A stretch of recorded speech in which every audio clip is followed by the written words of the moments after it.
Courtney, good morning. How are you?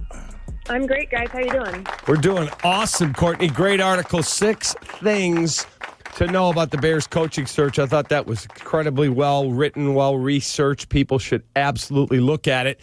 Are you as outraged as many seem to be that all the first-round interviews are on Zoom? Because, correct me if I'm wrong, even guys who are not in the playoffs, like Anthony Weaver, cannot come to the facility till Jan 20, right? There's some rule about that, and I know that some people, I understand why fans are wondering why they didn't conduct interviews with Mike Vrabel before this week when they could have, because I know the Jets did it during Week 18, and, I don't think it means that they weren't getting a jump on everything, but scheduling-wise and trying to knock out as many of these as they want to do, as they're trying to do this whole wide net approach, I think doing it virtually is really the only way that you can do it. So, from a scheduling standpoint, it makes sense. Obviously, this is a relationship-driven business. You want to be able to get a feel for people and how they're going to be in your building, and you can do that when you decide you want to bring them in at a certain point. I just think that this is a good way for them to canvas as much ground as they plan on doing. And, that'd be kind of difficult if you're going back and forth, bringing people in the early rounds. I mean, most teams aren't doing, from my understanding, these in person. The Bears just have a bigger candidate pool than most, so I think that's why it stands out. Courtney, outside of Mike Vrabel, who's intriguing to you as far as who the Bears have talked to? Of the 5 so far, I'd say, honestly, Drew Petzing is a name, and I know that that's probably further down people's list because they probably don't know much about him.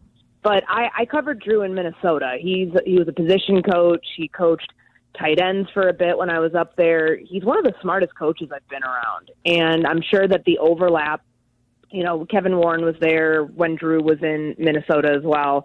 The overlap probably makes some sense there as to why his name was considered in this pool.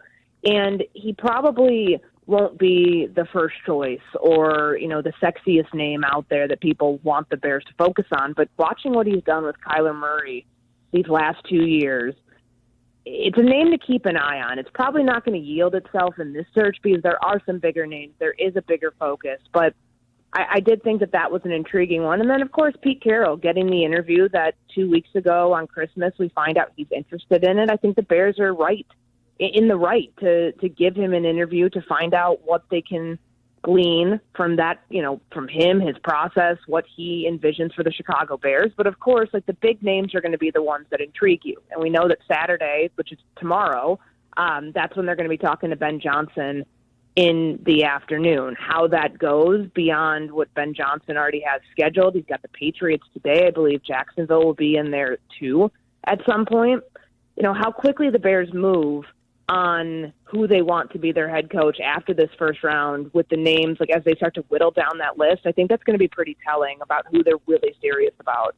In terms of looking at what the Patriots did, interview Byron Leftwich, Pep Hamilton, and Albert Breer blasted them for being disrespectful to the Rooney Rule. And I give George, he's on that DEI committee, I give Kevin a lot of respect for trying to uphold and respect the integrity of the process. That said, the guy I want above all, and I've been consistent, is Mike Vrabel.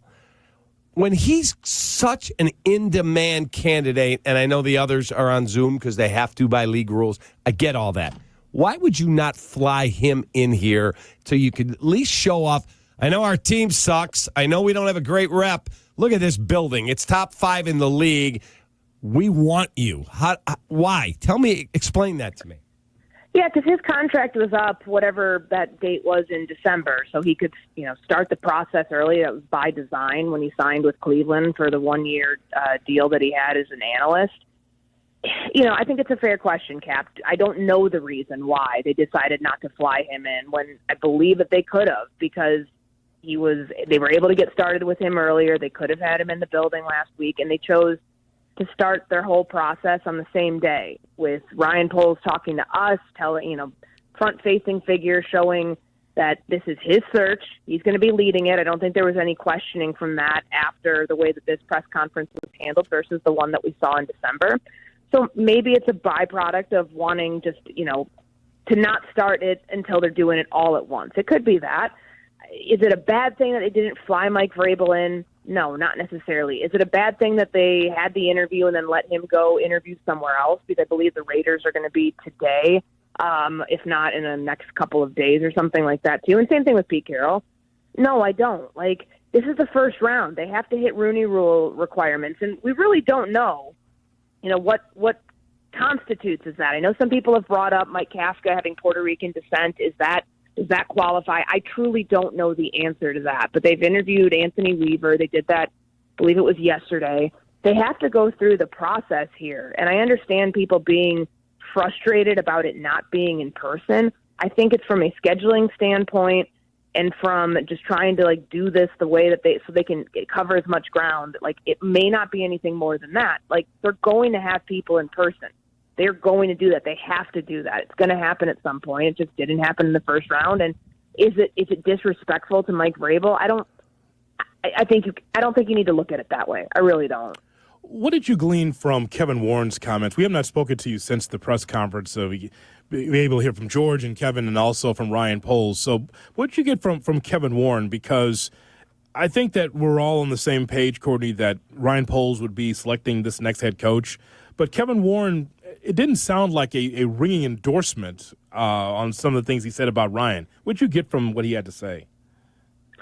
Ringing endorsement, how? Well, I mean, you do remember the quote. He said that a year could be a lifetime. That was odd. Who says that? What I read into that is, just about the contract situation. Is it 4 years? Is it 5 years? I know it's frustrating when you can't, when people won't just come out and say it.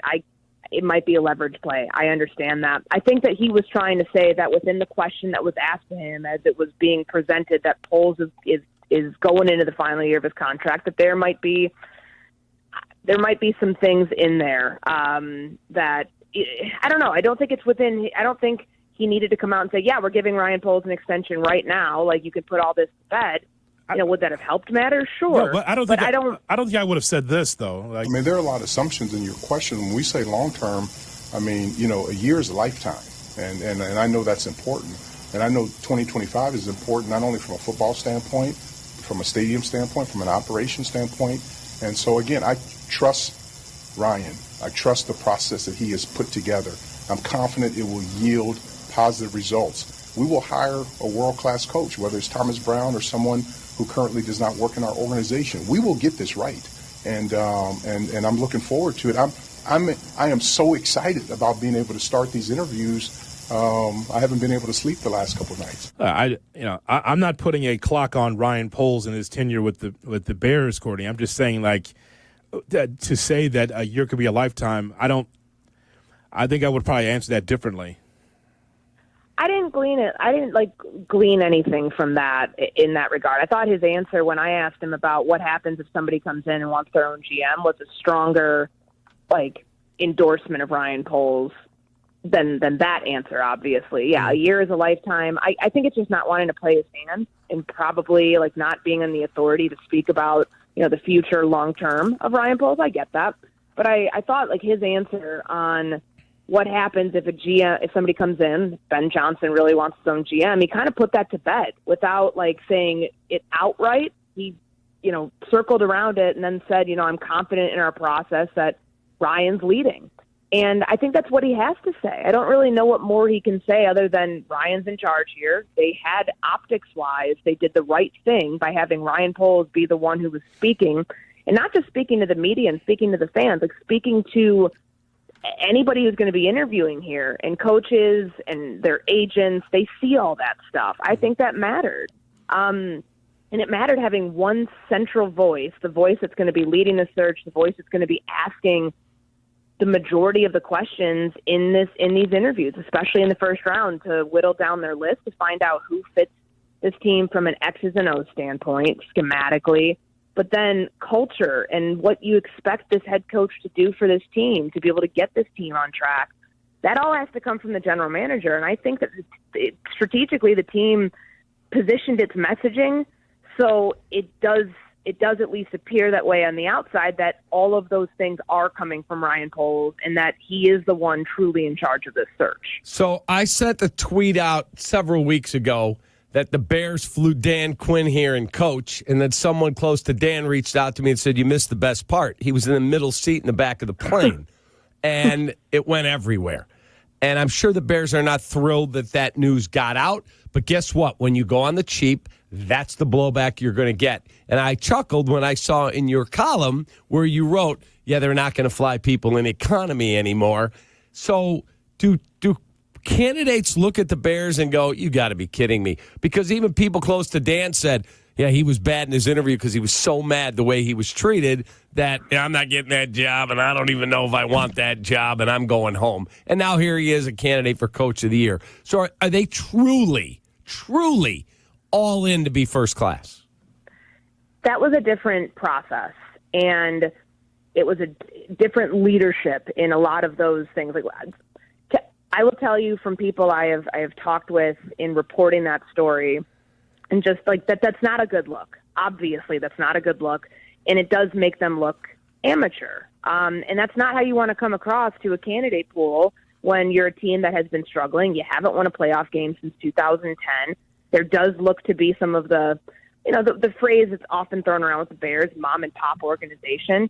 You want to look like you're a well-oiled machine and a C-suite level experience. You want this to look professional. Yep. And professional is flying somebody in first class, very minimum, and having them have these, top of the line accommodations. I know that seems small to some people, but it's not. And in league circles, it's not. You don't want to be the butt of every joke of, oh, well, the Bears have somebody flying in economy. I know it's not how you get to Hallis Hall for your second interview doesn't matter about game management's going to weigh way more on who gets chosen for a job and what your situation, how you would handle situations of adversity, all that. But to set it up, you want to put people in the best position to view your franchise as one that's actually going somewhere and one that's not going to be, a laughing stock. And I think something as simple as that is just changing a process. And I don't think it was a malicious intent that they were being cheap or they were trying to, take shortcuts and all of that. I think it frankly was just old processes of how they had done this stuff in the past that just we talk about systemic issues within the Chicago Bears. That was a systemic thing. It was the way that it was always done, so let's just keep doing it that way.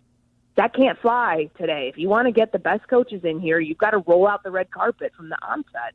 And they know that. And that's why it's going to be different this time around, at least from that perspective. Courtney, as always, we appreciate the time. Thank you, guys. Take care. Have a great weekend.